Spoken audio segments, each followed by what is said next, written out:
Welcome back to another episode of Cape Ann Today. I am speaking today to Isabel Pett from the Gloucester 400 Plus and Thom and Joan Paddick, and they are going to talk about something very special that is happening in October, and that is the Indigenous Heritage Film Festival.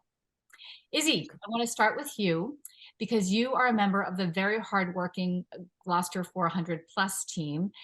And I know when you were first planning this 400-year celebration, the group recognized the need to include the history of people who were here before the European colonists. So can you tell us about that? Yeah, absolutely. So we were actually the first organization to add the plus to the end of our name. So the Gloucester 400 Plus. I believe that we might be the third organization to be doing a 400th commemoration. And yeah, so we're hoping that others will follow suit. We have a land acknowledgement that was written. We started there with the land acknowledgement that was written by our DEIA committee, which is headed by Miranda Ashleen from Cape Ann Museum. And we're very grateful for all of the research and work she's done for that. So I'll just read that if you don't mind, and before I continue. So we acknowledge that this is the traditional and ancestral homeland of the Pawtucket people and honor the Native and Indigenous people who have lived here for over 10,000 years and will be here for generations to come. And that's a little bit of a truncated version, but it's got the meat in there. So you'll notice that also through the 400, we use the terms marking or commemorating. We avoid the term celebration as much as possible because it's not a celebration for all. And in fact, the year 1623 was very troublesome for a lot of people. So we want to be respectful of that. And through that journey, we've sought out some Indigenous partnerships who have really helped to educate us and help guide us in the right directions for how to best approach our programming, make sure that there is Indigenous representation throughout the year, and doing it through other indigenous partners who know better than we do. So we've partnered with Smoke Signals. They're located down in the Cape, and we're really excited to be working closely with the Wampanoag Nation singers and dancers for some upcoming performances and collaborations. Can you mention anything else that has happened earlier in the year that recognized the Indigenous groups? So we've had a few lectures throughout the early stages of the year. It's more so that was explicitly focused on Indigenous heritage. Throughout the other portions of the year, it's more about making sure that they have a presence and are not forgotten, especially when we're talking about our cultural heritage and the ethnic backgrounds of those who live here. We just want to make sure that they're not left out of the story. And through the Stories Project as well, which is, as I know you know, but for the rest of everyone else, we're doing a 400 Stories project headed by Terry Weber, which is collecting and showing the personal stories of people who have lived here for ages, who are new to the area, and talking about the future as well. So we've been wanting to make sure that they're included in that as well.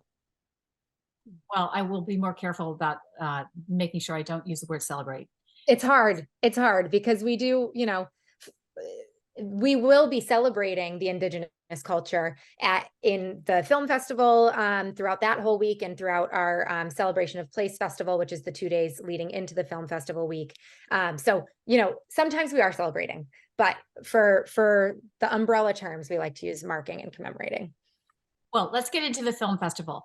Thom and Joan, tell us about your involvement in the Indigenous Heritage Film Festival. Happy to, and thanks for having us. Yeah. About 4 years ago, when I retired from teaching photography, video production, and digital imaging at a boarding school, I thought, wow, here's an opportunity now for me to create a film that is meaningful to me rather than just documenting school events. And so I thought, how appropriate would it be to celebrate, how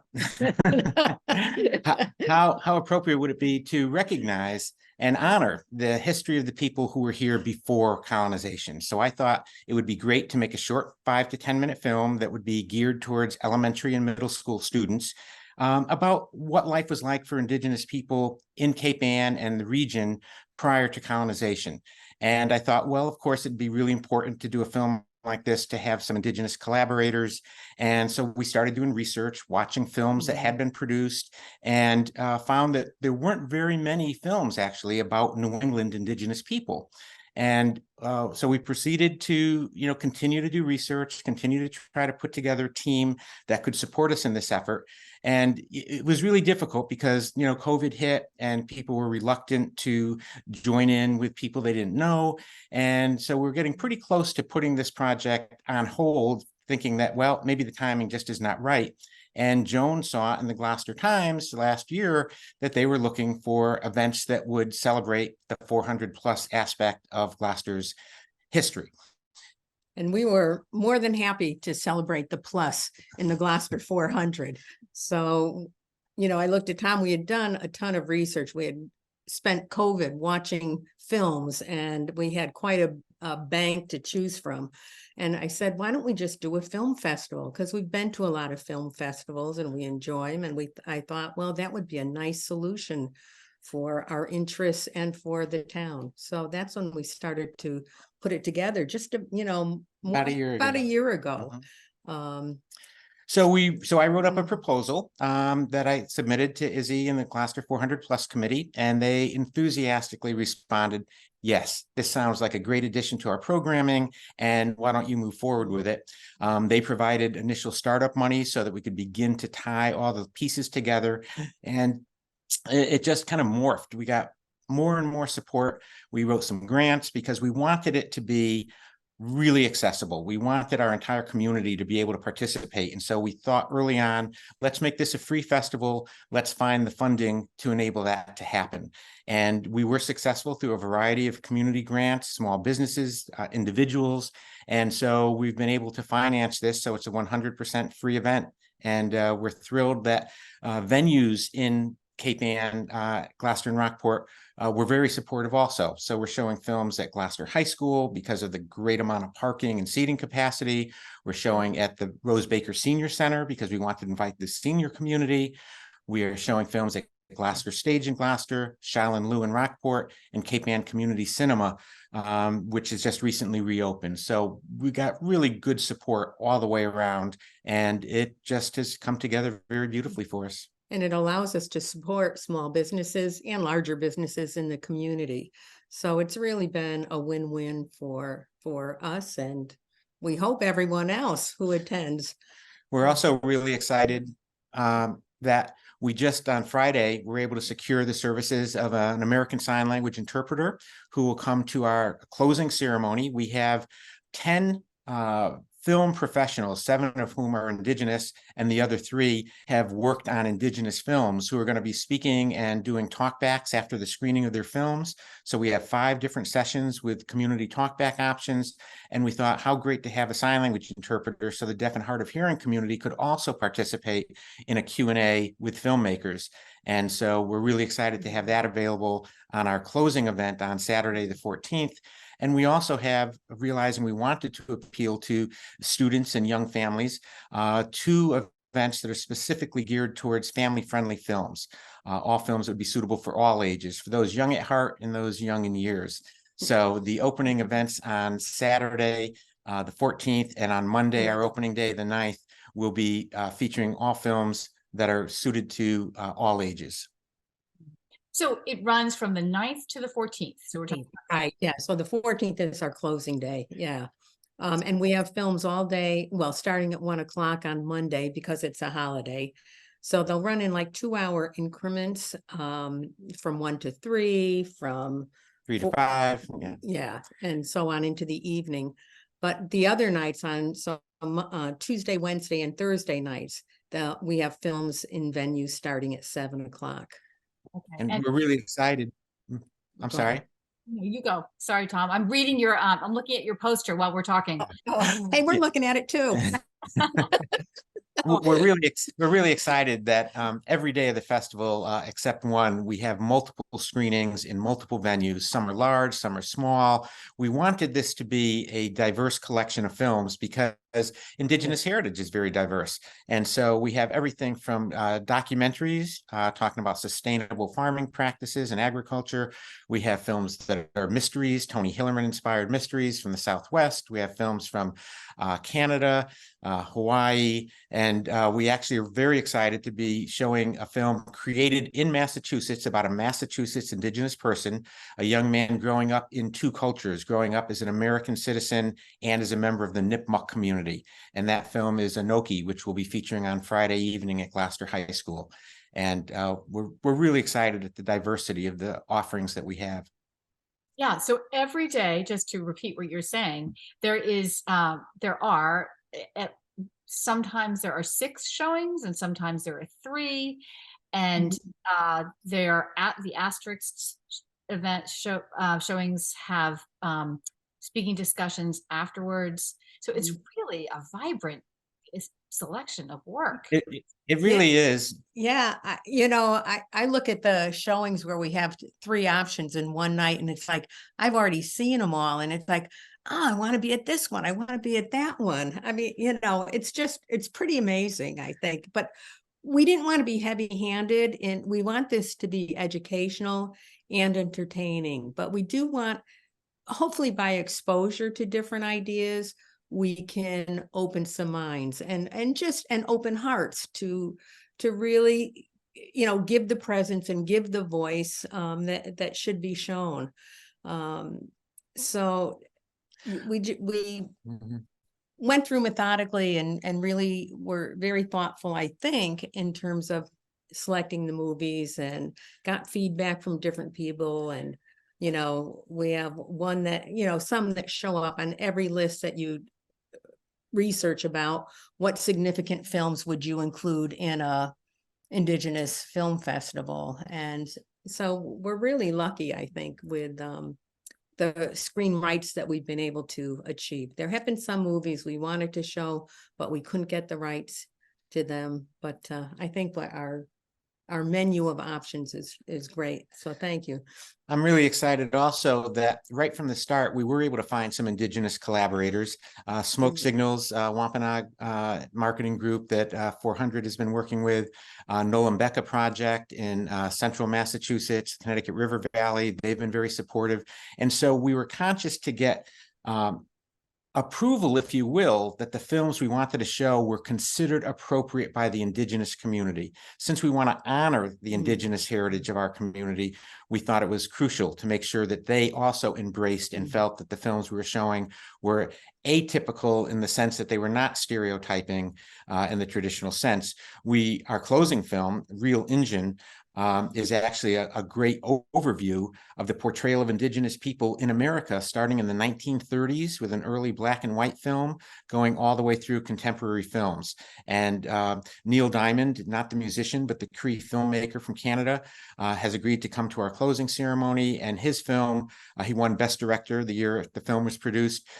He does this analysis with a sense of humor, and he dives deep. He's talked to, Clint Eastwood and the people who worked with John Wayne. And, and some of those movies were really stereotypical and created an image that was not accurate. One of my favorite lines from Real Injun is Neil saying that when I was a kid growing up on the reservation, we all, like everyone else in America and Canada, went to the films on Saturday and we watched the cowboy and Indian movies. And then we'd go back home and we all wanted to be cowboys because we knew the Indians were going to get shot. And so with that kind of perspective coming from an Indigenous person, it exposes a lot of the injustice really in the stereotyping that took place, but it does so in a constructive and creative way. And we're hoping that these films, while some may be difficult to watch because our history and treatment of Indigenous people has not been something we can all be very proud of, we don't want people to walk away, as Joan said, feeling dejected or feeling bad. We want them to be engaged in a conversation and continue to explore, okay, this is our actual history of treatment of Indigenous people in America. How can we change the things that we don't feel good about and embrace the things that we do feel good about? Izzy, do you want to add something? I was going to add that Joan and Thom have been doing their due diligence by working with partners, but then they said it, so I didn't have to do that. Yeah. So I just wanted to make sure that it was noted that, you know, it wasn't they weren't just making decisions on their own, although I have to say that Smoke Signals, I think, agreed with everything that you had put forward, but they did do their due diligence of running it by the Indigenous community themselves before finalizing anything. We're also really pleased that our logo for the festival was created by an Indigenous artist, Robert Peters, who's Wampanoag, who lives in the Boston area now, but originally of the Mashpee Wampanoag tribe. And yeah, we've gotten great feedback on that, and we're really excited. We're inviting the Indigenous community specifically to participate, and luckily they, on their social networking sites, are also excited and happy to help promote the festival. So we're really hoping that we'll have a nice, diverse crowd come to these films. We're also, go ahead. No. I was just going to talk a little bit about the environmental and climate impacts that people can see in some of these films.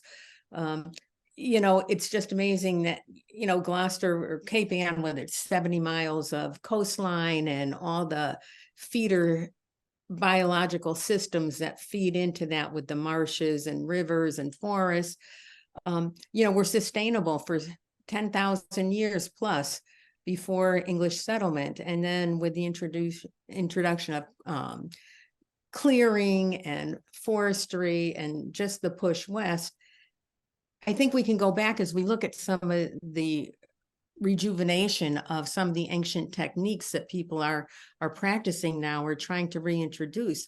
I think that we can, you know, on Cape Ann, we can start maybe learn a little bit or start to open up to, oh, there are other ways we could think about, you know, fishing or, you know, land management. So I just wanted to point out the environmental aspect that even some of the films address it directly, but I think most of them address it in one way or another when you look at lifestyle and living and, you know, the value of family and the value of looking for future generations who will inhabit the land where we are. That's one thing that I was really I can't say surprised, because it's not surprising, but I wasn't aware of, is that in the Indigenous cultures, they look 7 generations back and 7 generations forward. What are our decisions and our actions now? How are they going to impact 7 generations down the road from us? And that's really a sobering thought when we think about what we've managed to do to our environment, specifically in the past 200 years, really, and 100 years since, you know, the Industrial Revolution and everything becoming mechanized. And what can we do now to curtail some of those impacts and start to turn things around?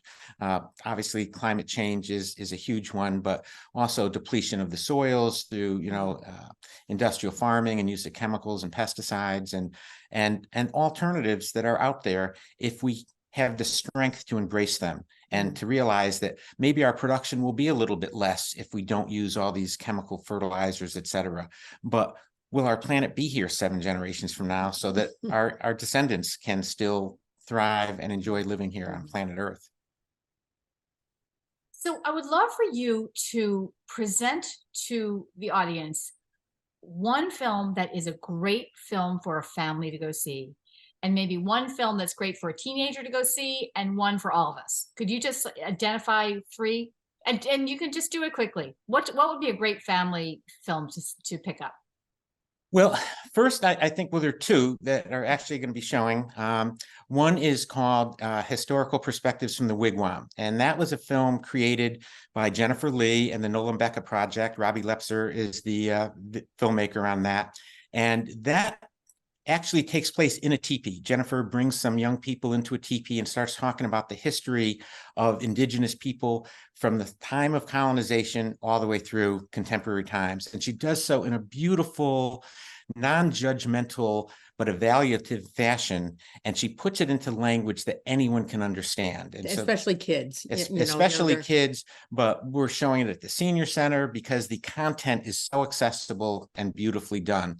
And along with that, at one of our family-friendly showings, we're showing After the Mayflower, which was actually a public television documentary. And interestingly enough, even though it was done, I think about 8 or 9 years ago, some of the actors who were in that play, some of the Indigenous people who were acting in that play, are members of the Wampanoag tribe in Massachusetts, are members of the Nipmuc tribe, and actually our film on Friday, Anoki, Anoki and his dad, Spotted Crow Man, were in that film. So we see people 9 years ago in this public television documentary, which does a beautiful job in an hour of telling, again, the history of Indigenous people, particularly in New England, in Massachusetts, on the coast, and it does a beautiful job with that. So I would say that would be a great film for families and people of all ages, really, but especially it's accessible, so it'd be really easy for people to watch and learn from. All right. Teenagers, let's move on to teenagers. We have some films made by teenagers, or actually young adults now. One that talks about a 13-year-old Indigenous female bull rider and her adventures going through that training and the falls and whatnot, life as a bull rider, and to embrace something that is traditionally a male-dominated arena. And she comes in and is a really positive role model and shows what hard work and determination can do. In that same segment, we have a section about teenage mountain bike riders in Arizona and New Mexico, and showing how they took the old trails that used to be wagon train trails and turned them into mountain biking paths, and created a competition and invited people in. Both of those, I think, are great for teenagers and are part of the family-friendly focus. I think they'd like skinwalkers too. They like, creepier stuff. Well, it's creepy, but thrillers, mystery thrillers. Mystery thrillers. Yeah, which would be accessible, I think. Okay, so that's a thriller, Skinwalker. Yeah, Skinwalkers on our opening day. That's our evening feature film at Gloucester High School. For adults, well, we mentioned Real Engine because it talks about the history of the portrayal of Indigenous people in film, television, and media. So it deals with, mascotting and that whole issue, as well as portrayals of people. So Real Engine is a great film. I think Rumble will appeal to the invisible Indian. I think, because they've been involved in the music scene since the early rock and roll days, and you don't really know that. Pre rock and roll. That's going to be screening at Shaolin Lu. And so that really talks about the Indigenous contributions to music, and specifically rock and roll, going back to Choctaw women singing groups, in the 20s and 30s, and historical recordings, and how the blues. And one thing that I didn't realize that until I started doing this research, there was a tremendous amount of intermarriage between Indigenous people and African Americans, because when the African Americans were brought over in servitude, they didn't want a lot of trouble, so they would often sell off the men to the Caribbean to be slaves in another country, and those women were left here, and there were Indigenous men here. So of course they got together and had families, and so there are a lot of Americans who have both African American and Indigenous roots, and that is showcased in some of the music. So Rumble's a great film. Smoke Signals is also at Shaolin Lu on Tuesday night. That's kind of like the classic. If you research the top 10 Indigenous movies ever made, Smoke Signals is always there. Antoarch, The Fast Runner, which is for serious film lovers. It's 2 hours and 45 minutes without a word of English, because it's all in the Inuit language, but it does have English subtitles. That's going to be shown at Cape Ann Community Cinema. Yeah. That's a really well done film, and because of the length of it. It's all Inuit actors. It was written by Inuits, and it's in their own language. It's the first ever, epic film, and it's a brilliant, dark, but amazing story. Mm-hmm. And Wind in the Reckoning is a film that originally we were thinking it was a beautiful film. We saw it and we said, oh my God, this is beautiful. Let's put it on a big screen somewhere. People will just love the beauty of the film and the story, talking about the importance of family and the Indigenous culture. But because it was taking place in Hawaii, we thought, well, it's really not North American. And then with the tragedy of the fires recently, and also the fact that these are now American citizens, these are Americans. And so we decided, it's not North America, but they are Americans. And deals with the interaction between U.S. government troops when they were acquiring Hawaii as a territory, even though it was a sovereign island nation. So those are just a few, and we could go down the list. I mean, every film that's on here, we're going to be showing close to 40 films in the course of the week, about 17 or 18 feature-length films, and about another 20 shorts. And some of the shorts we got from the Smithsonian Institution Museum of the North American Indian. And if you go to Washington, D.C., to the North American Indian Museum, you will see the same films you'll see here at the film festival, because they're extremely well done, they're engaging, they're informative, and they're entertaining at the same time. And when you see the shorts, some of them are only like 2 minutes, and so don't blink. You might miss them. Thom, you and I had coffee, and you would describe some of these films for me, and I thought you have to do that for our audience, because it was so compelling, and it's so good to hear very specifically the range of storytelling you have going on. So it's really amazing. So I have one last question for all of you. So you Thom and Joan, you've really done an immersion into this this world, and Izzy, I'm sure you've experienced it too. What are you walking away with? I mean, after having spent maybe a year and a half looking at so many Indigenous films and really immersing yourself in the creative community there too, what do you feel? Izzy, would you like to start with that, or otherwise I can respond? Well, the first word that comes to my mind is humility. I guess. Yeah, I think for so many reasons, humility. Yeah. Mm-hmm. Joan? Wow, are you almost speechless? See, I feel, excitement. I feel like I can't believe we brought so many people and people together and have generated so much excitement. I'm just amazed at that, and humble, grateful. I hope this is the beginning of something for everyone involved. I think, people are coming, the speakers are coming together to meet each other. I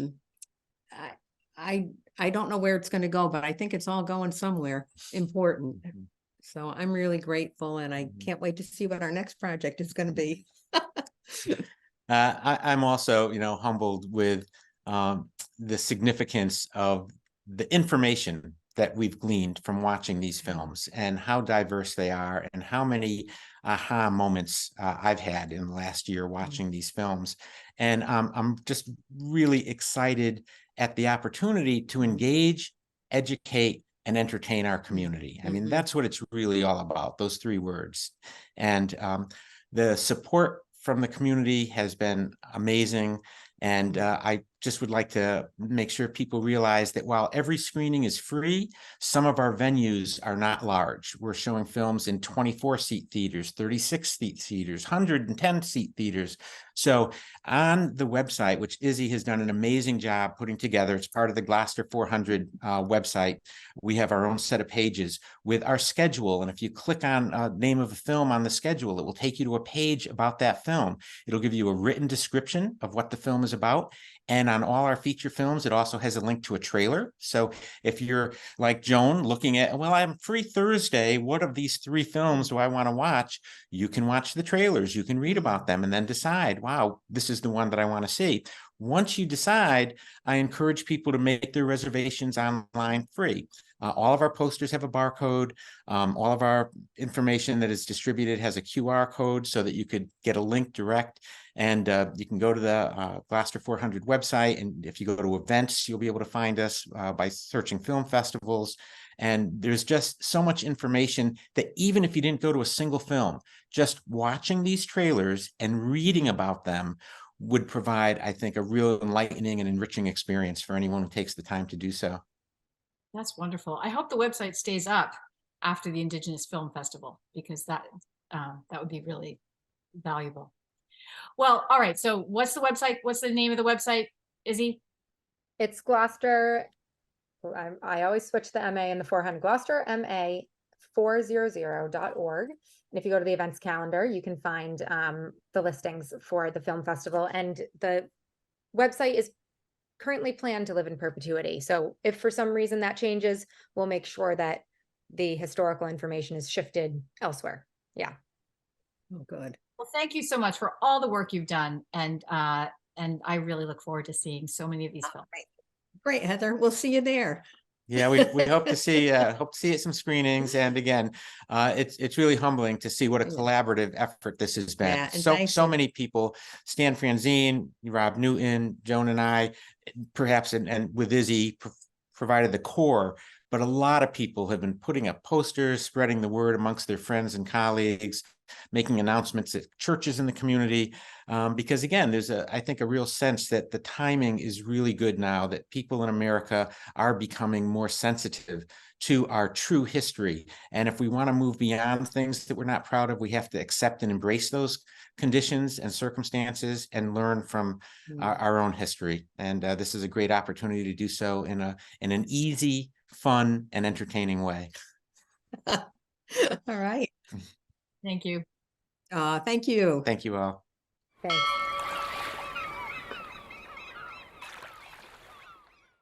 Interested in a sponsorship? Email sponsor@1623studios.org to learn more.